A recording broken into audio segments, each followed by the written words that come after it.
मुझे ये छोटा सा प्रश्न और पूछना चाहिए। हाँ पूछिए पूछिए। जो सुबह कहा गया है, बताते रहे लोग भी कहा हमसे, हाँ या कई जगह संतों ने भी कहा हाँ कि सुबह उठते समय अपनी दादी छूना चाहिए।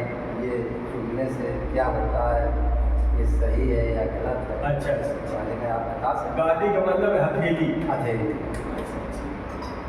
कि सुबह सुबह उठ करके किसी का चेहरा न देखें, ठीक, उठें लेटे लेटे, जब मेरी आंख की पलक खुले तो किसी को न देख करके अपनी हथेली को देख करके इसको चूम करके मत्थे में लगाना चाहिए।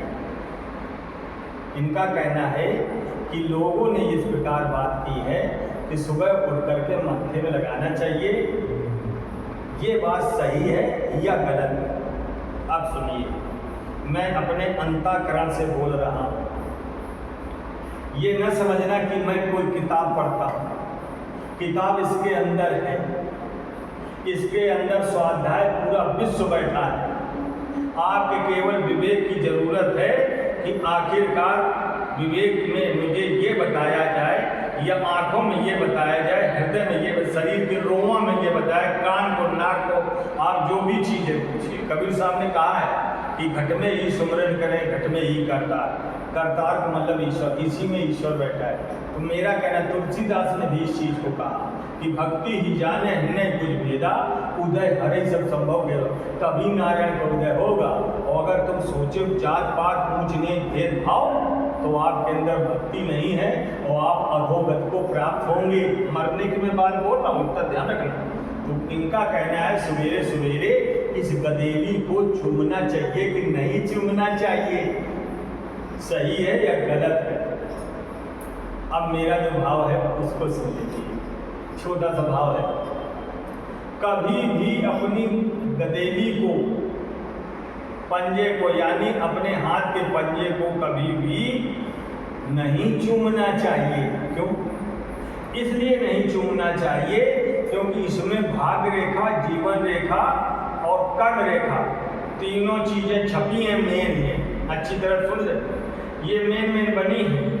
जो आपने कर्म किया है वो भाग रेखा में जाएगा, इकट्ठा होगा। और कौन सा कर्म किया है आप पहले सोच लें। आपने अच्छा किया है कि खराब किया है? आप अपने मन से तो अच्छा करेंगे, लेकिन हो सकता है दूसरी आत्मा को ठेस पहुंचे, तो वो तो पाप में बदल जाएगा।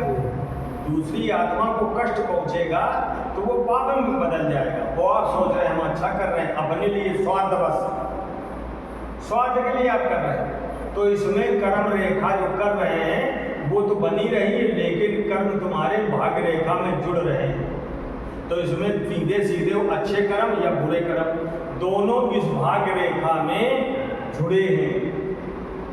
अब मेरा क्वेश्चन है कि चूमने वाला जो सुबह अपनी आंखें जब खोलता है तो वो जो है अपनी आंखें खोलते हुए इस हस्त रेखा को या गदेली को चूमता है और अपने मत्थे में लगाता है चूम करके।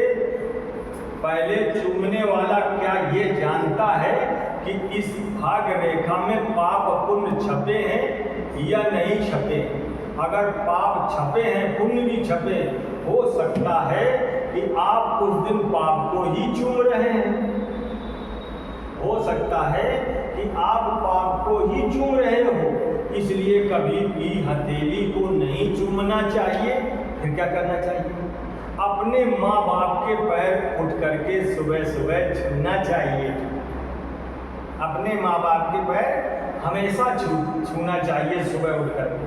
अच्छा, माँ बाप का अगर स्वर्गवास हो गया है, माँ बाप इस धरती में नहीं है, सीधी सीधी बात, तो 5 बार ये शरीर पंचतत्व से बना हुआ है, 5 बार इस धरती मैया के पैर छूना चाहिए। वो अपने माँ बाप की याद करके प्रणाम करना चाहिए, तब तुम्हारा जीना या सीधे कह दो जीवन सही होगा। अन्यथा आप इसके चक्कर में रहेंगे कि हम लोग बता रहे हैं कि हथेली को चूमना चाहिए, ये आप गलत कर रहे हैं, कभी भी नहीं करना चाहिए। समझ में बात आ गई? हाँ जी। बोलो वृंदावन बिहारी लाल की